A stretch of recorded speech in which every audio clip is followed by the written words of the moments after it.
the golf club does something that no other tool that we know does, and that is the ball, which would be this trajectory, leaves the shaft at an acute angle, right?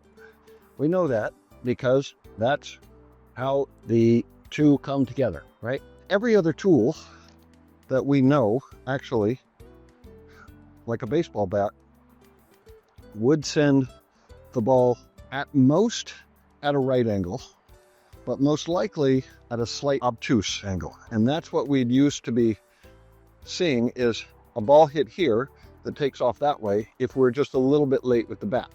In golf, we have to comprehend that the bat will be pointing that way, but the ball will travel that way, right? So if I'm to hit a ball, it would be as if I'm trying to hit the top of the ball with the shaft and knock the ball that direction.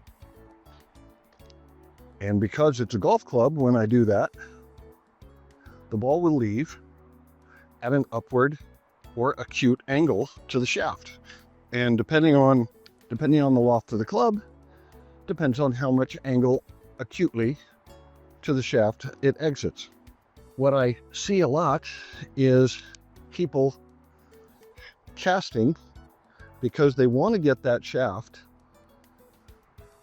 to where they believe a strike would send the ball in the direction they want, because they're not comprehending the club head. This is common because literally every other tool we've ever used, a stick, a bat, a tennis racket, everything else sends the ball at a right angle or acute,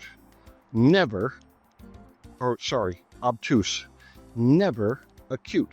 The only way that can happen is if you have a face that is not perpendicular with your shaft. And I mean, this makes perfect sense when you look at it, but if you take this away, I would be hitting that ball like that. And to a lot of people, that doesn't make any sense. Why would you hit a ball on the top or inside corner if you want it to go that way? But that is how a golf club works. Plain and simple. I would strike it like that, and that would send the ball up.